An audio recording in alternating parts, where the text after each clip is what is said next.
Thank you, Bernie. Some very good points about that. You would be surprised how many people I've talked to, sitting MPs even, that have said they would move if Dan Andrews gets in. So let's give it our best shot.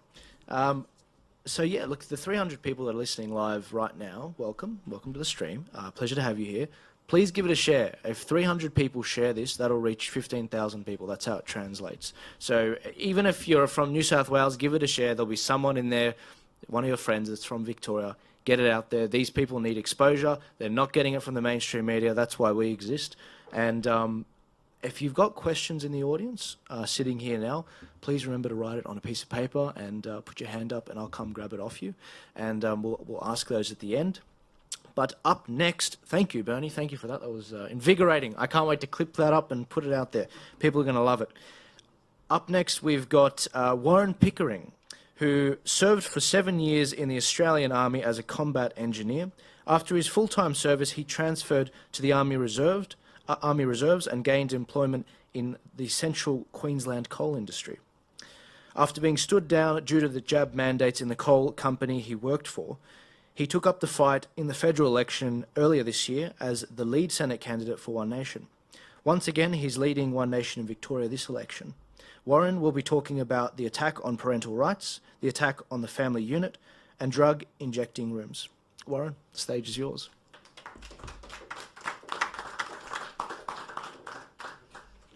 Thank you, Joel. Good afternoon, everybody. Probably in typical One Nation fashion, I'm going to go off script a little bit, and this is our first alliance in Victoria, so I'm going to give you some additional information on how One Nation can assist Victoria in this, I'll say, time of need, to put it bluntly.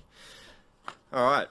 I may be somewhat less articulate as Bernie Finn. He's a tough act to follow, I won't lie, so I tend to write things down. Make sure we get everything.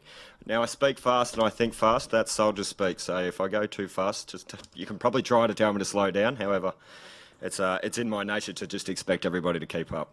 So we'll see how that goes.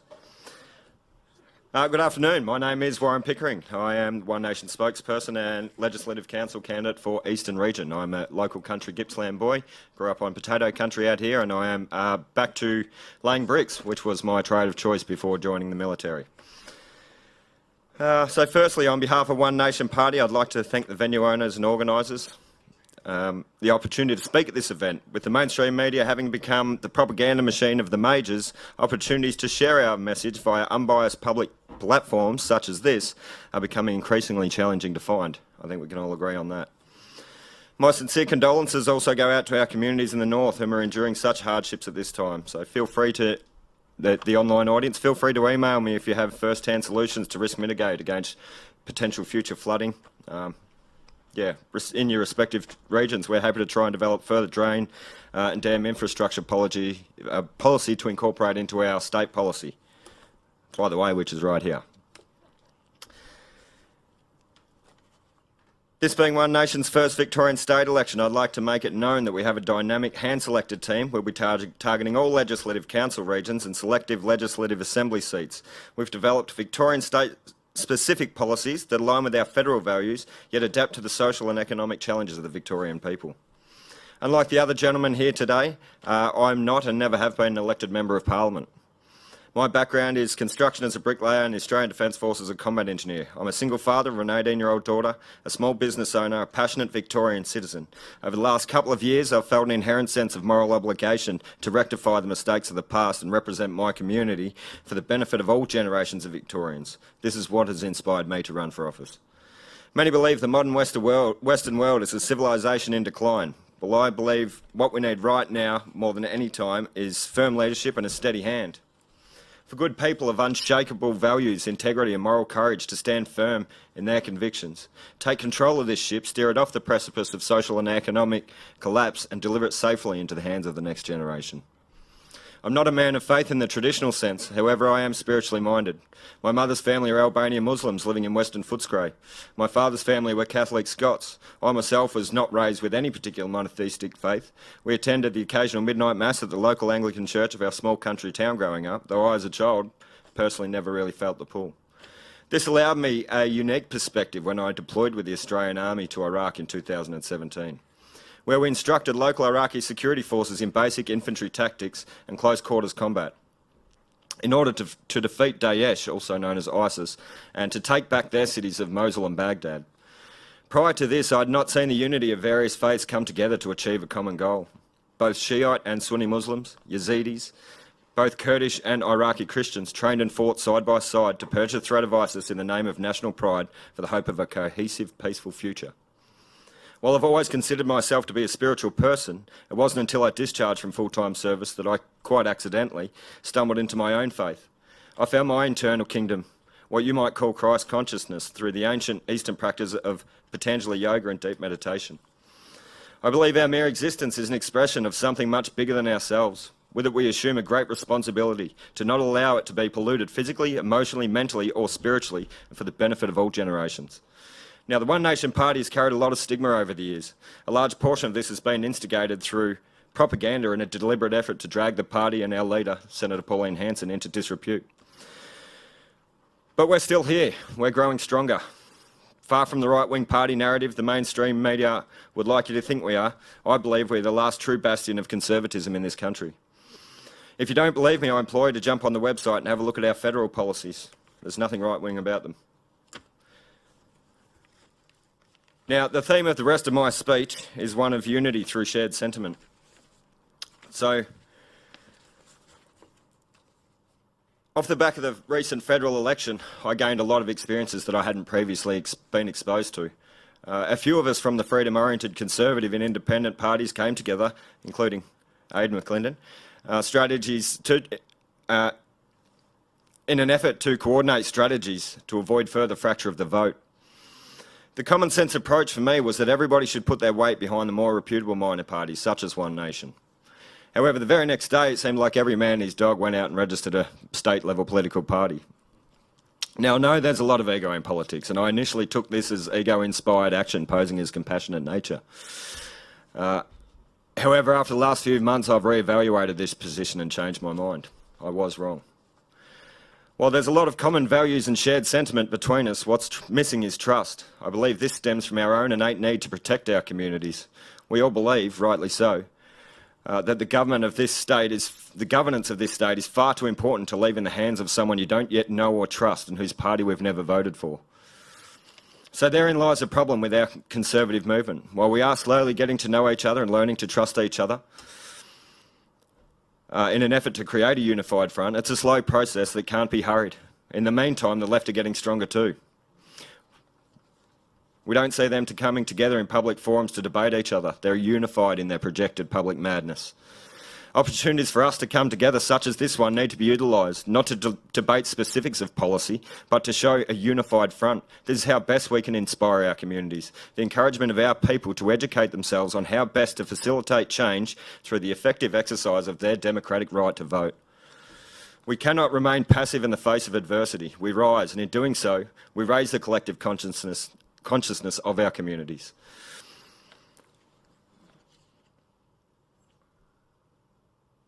We cannot capitulate and become shrinking violets in the face of vocal minorities. We also cannot allow ourselves to become triggered into emotional responses in the face of reasonable or irrational counter-arguments. We're better than that.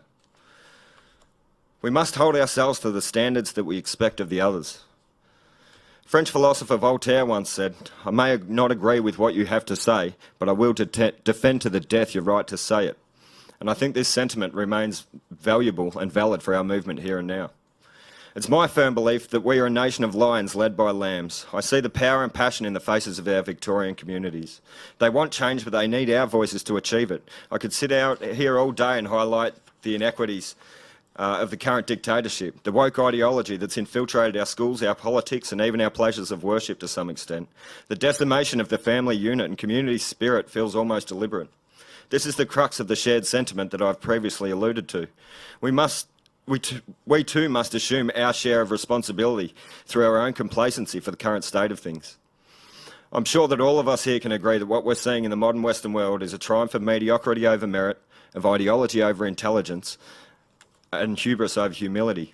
The easily triggered and extremely vocal left are so emotionally invested in the simplest of discussions that we, the common sense Victorians, are expected to remain silent on the most important discussions that we as a society need to have in order to face our collective future with confidence.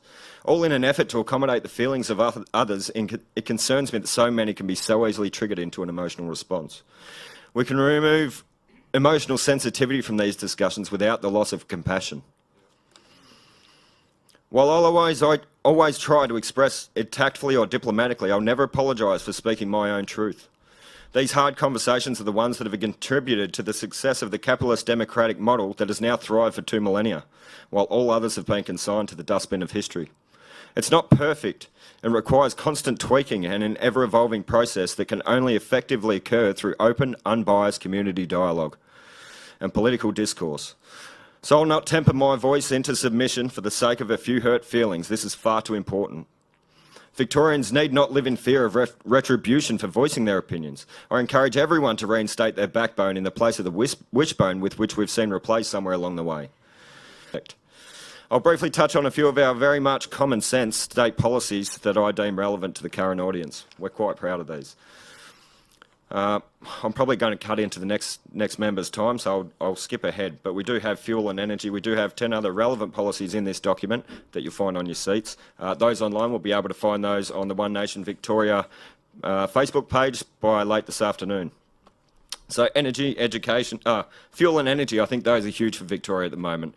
We need to make it prosperous for business and families to continue to conduct business the way that we always have, to enjoy the life of prosper that we have. So education, despite a $24.8 billion federal budget for state education services, Australia continues to rank lower than comparable high middle income countries in achieving quality education outcomes. One Nation Victoria will restore critical thinking in classroom and reinstate the cornerstone of education while reading, writing, arithmetic and discipline. There should be no room for Western, white, gender, guilt shaming in any classroom, and instead children should be taught the benefits of a merit-based free-thinking society.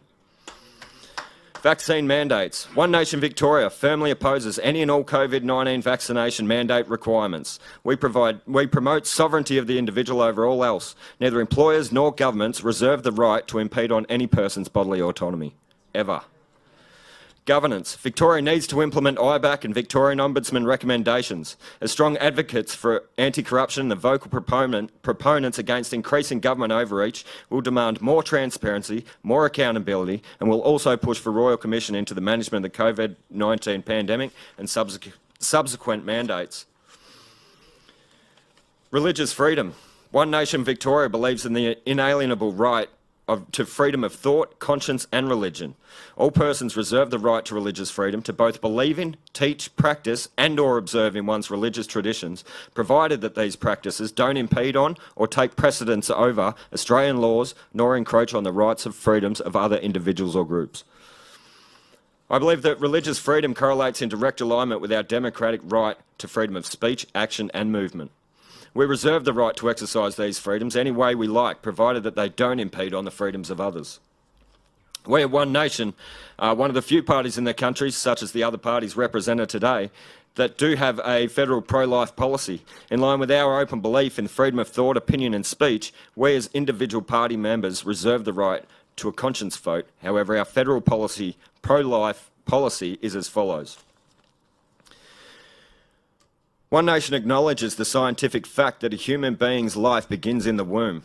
We were horrified when state governments passed legislation which legalised abortion up until birth for any reason. This law is one of the most extreme in the Western world.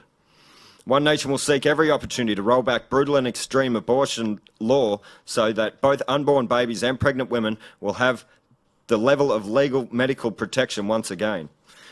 We will reduce the gestational limit for abortions. Current legislation in some states allows abortion of an unborn child up until the day of birth. Obviously, we know now that this includes Victoria. Ban sex-selective abortion. We'll implement counselling and other safeguards. Women who may be considering abortion must be provided counselling and compassionate assistance. Medical care for babies born alive during an abortion. Neonatal care must be provided to babies born alive during an abortion, as would be given to any other child born at the same stage of pregnancy and in the same medical condition. Anaesthetised abortion. Current procedures across Australia only offer the mother anaesthetic when performing a surgical abortion. We'll restore doctors' rights, reinstate a doctor's full right to full conscientious objection to an abortion. We'll ban August harvesting and mandate data reporting, as current legislation fails to report abortion rates in some states. Obviously, that's our federal policy. Victorian policy will be in alignment with that as such. So, all stereotypes considered, I assume some of these policies may come as a surprise to some. However, I do personally harbour some unpopular opinions. For instance, if and when elected, I will not be holding the majors accountable to some of their pre-election promises. We as a state have accumulated the equivalent debt of the 3 states to our north combined. To continue to encourage reckless spending in pursuit of votes is not a viable alternative for me. $6 billion on hospitals without consideration for the provision of staff for said hospitals is outrageous. We have an abundance of staff, trained, qualified, competent and ready to return to work in both the health and education sectors. If we simply remove vaccine mandates, this will alleviate the burden on both paramedics and triage staff. We will not support the Metro Rail link in its current format. A $50 billion budget blowout to $125 billion is unforgivable. That money would be better utilised to support state building infrastructure, including flood-proofing our regional areas, to encourage industry to these regions. This will provide long-term support for the exponential growth these populations have endured in recent years, with the dual benefit of alleviating congestion in suburban and metro areas. I would oppose the suppression conversion practice as it's far too open to misinterpretation and amounts to further degradation of the family unit. This legislation could be used punitively to target parents who are only trying to protect their children from the extremes of gender theory. Our current leadership, and I use that term very loosely, are so far removed from the consequences of their actions that they make concessions on proposed legislation without due diligence in an effort to appease minorities at the expense of the majority. For far too long, and to our own detriment, we, the working middle class of Australia, have been too busy working to sustain this country's GDP to engage in political dialogue, and as a result we find ourselves drastically underrepresented at all levels of Parliament. To reinstate Victoria's faith in political process, we need to put aside the differences that serve only to separate us. Come together under firm leadership, smart policy and one banner. We at One Nation Victoria have that firm but fair leadership at all levels. We have that policy and have always been the flag bearer for the Australian working class. We alone can hold the Liberals accountable to their traditional conservative roots, all the while highlighting the inequities perpetuated by Labor's ideology throughout this slow demise into a socialist apocalyptic nightmare. We're the only party that can provide an uncompromising, genuine third-party alternative at the state and federal level within our lifetimes. I'm not normally one to engage in catastrophic thinking or negative rhetoric. In fact, I generally have quite a sunny disposition, and quite alarming levels of what I still claim to be youthful optimism. I dream of the day that we can once again relax into the comfort of social and economic security. But first we need to do this important work. I'm fiercely passionate about the world we've inherited and the state with which we leave it for our children and grandchildren. Every generation should live better than the last. I've always been a man of action, the kind of bloke who just gets it done regardless of the challenges associated with doing so. Challenges are an opportunity to grow and evolve as a community, and we do this, as we always have, in the open pursuit of viable solutions. So no longer will we stand divided by our differences. No longer do we wish to be represented by career politicians claiming to have our best interests at heart. No longer are we prepared to compromise on our children's future on empty promises in 4-year re-election strategies. Together we're stronger, and it's time to take the power back. So let's stop wasting time with the majors. Let's put our collective strength behind the party that's always had the guts to say what it thinks. The party that's been fighting this battle alone for 25 years in one way or another. It doesn't matter what race, religion or creed we follow or what sexuality we are. We are one community working cohesively to achieve a common goal. We are one state ready to elect the leadership we finally deserve. We are one nation on the verge of great change. So put your faith in the One Nation Party of Victoria and let's get this done.